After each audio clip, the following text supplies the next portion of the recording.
Good morning. First of all, I want to say thank you to the committee for inviting me. Second of all, I want to say also thank you to Jesse. So, let's see. So basically the topic is making sense of coverage policies in neuromodulation. Main reason for that, I was here last year, so thank you for inviting me 2 years in a row. So I was here last year, towards the end of the lecture, was a lecture about high frequency for painful polyneuropathies. Several of you came to me and said, oh, I didn't know I could get patients approved for that. I didn't know I could get paid for that. So I think there's a lack of knowledge there of things that you can get approved, things that you can get done. It's crazy out there because even after you try to do them, you may not get paid for that, okay? So we're gonna talk about the coverage policies for the insurance companies. And these are my disclosures. I wanna say thank you to these companies because when I finish kind of putting everything together, I sent it to all these companies. I want them to criticize. My whole purpose here was to be able to give you factual evidence that is recent, okay? And so basically, the spinal cord stimulator market is underpenetrated. Everybody knows that. And the reasons for that is that we have complex and ever-changing policies in insurance companies. The indications keep on coming. About 1 or twice a year, they go ahead and may change those indications. So it's a continuous update. It is a hassle to find those policies, let me tell you. And as a physician, we're experts in medical indications, but we're really blindsided by all these changes. In Georgia, the Blue Cross Blue Shield, in the last 2 years, they went from not approving SCS for peripheral neuropathy. First of all, they were approving it, then they were not approving it, and now they changed it back to they approve it, okay? So they are time consuming. There's some insurance talk or some data that you have to put on those little notes. And overall, we really don't know much about them. So the purpose here is very simple. It is to help you identify those patients, get them approved, and getting paid for your services. And we have to realize that it's crazy out there, but if you own your ASC, this is your highest revenue product, okay? This is where you make most of your money if you own your ASC. So in this slide, this came from INS. One of the speakers there gave me this slide. And we may agree or disagree on the numbers. For example, they call it 90 million people have chronic pain in the US. CDC says 50 million. If you go towards the bottom, how many implants do we do in the United States? Well, worldwide, the American Academy of Neurosurgery, they basically says there's about 50,000. INS, they says 35,000 worldwide. So who in the United States, there was an article saying that in the last 15 years, there have been about 60,000 implanted. Joshua Prager wrote back and said, no, that's not true. That's the Medicare population. The true number is close to 100,000 in the last 15 years. So we may agree or disagree on the numbers. What is important there is that the second major reason that you lose those patients is because you cannot get them approved, okay? So that's really the purpose of that slide. So where can we put SCS? Well, you look at that man, you can put it anywhere. So the market is really underpenetrated. We probably are putting 1 out of 5 or 1 out of 5 to 1 out of 10 of the population we should be addressing. So we know that we can put it for neuropathic pain, post-surgical pain, post-traumatic pain, but we're not doing it. So payer guidelines, they're very important because they will determine what they will cover and whether you will get paid for, okay? And that's very different. That's very different from the clinical decision-making that we do as doctors and the care we provide, okay? So one doesn't match with the other one, and we'll see later on what they base their policy.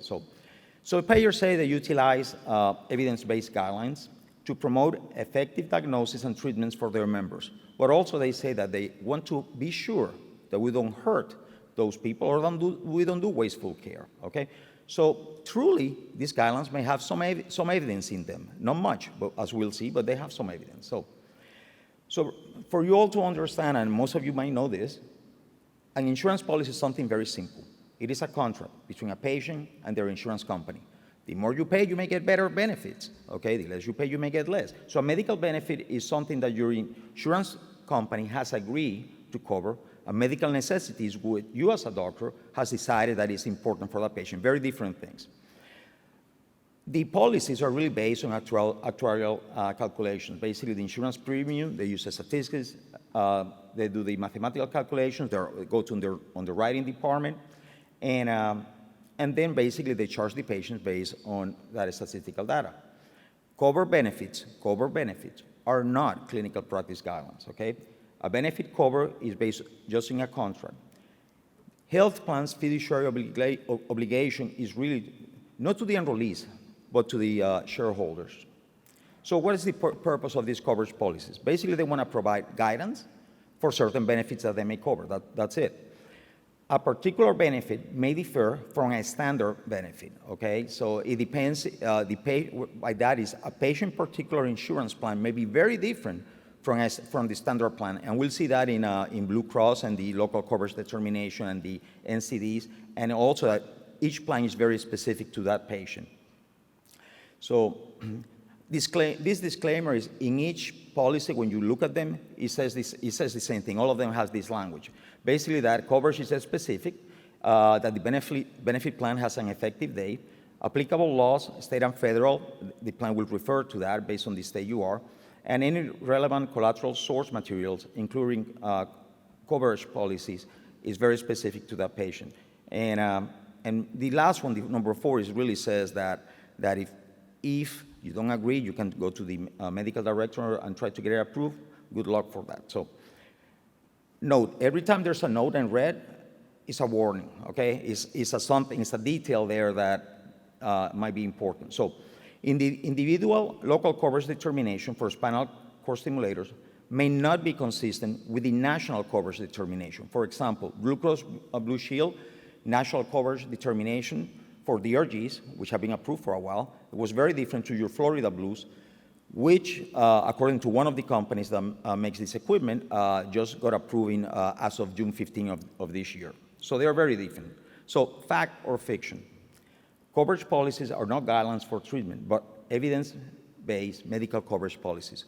So how many here would say that that's a fact? Can you raise your hands, anybody?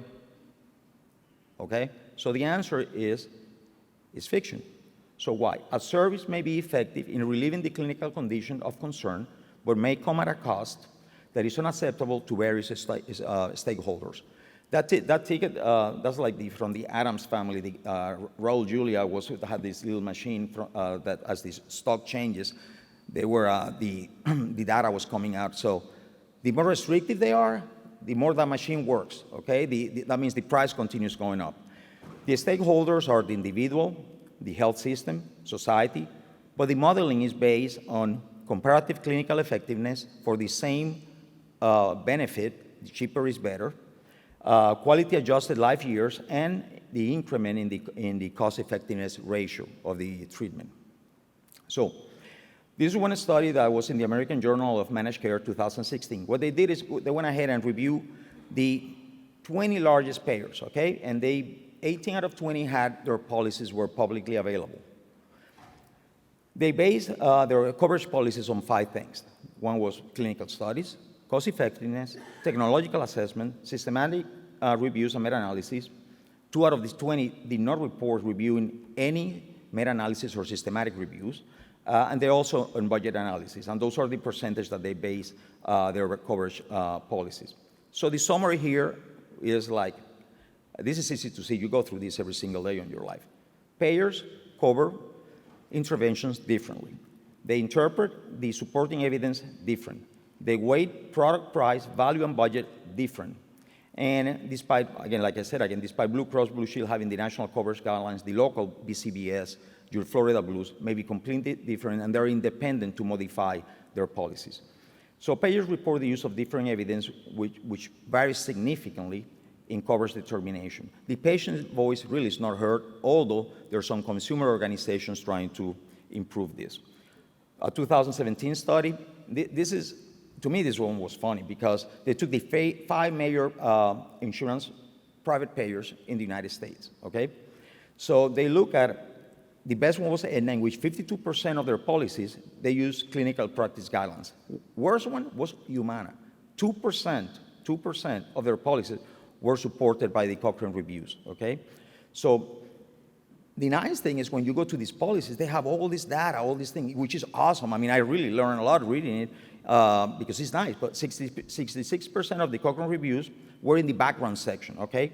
But only 34% supported the clinical usage and were based on the Cochrane review. So they put it there, looks nice, it's very informative, but really they don't practice what they preach. This is my practice. So in my practice, a patient comes to see us and they have these conditions, these indications, and then we look at the insurance. And based on their insurance, these are my chances of getting that patient approved. There's some magic words. United loves Budapest criteria. So if you think that patient may have a lot of things that may be in that Budapest criteria, they will approve it. Aetna, if you put interstitial cystitis, they'll deny it. On the other hand,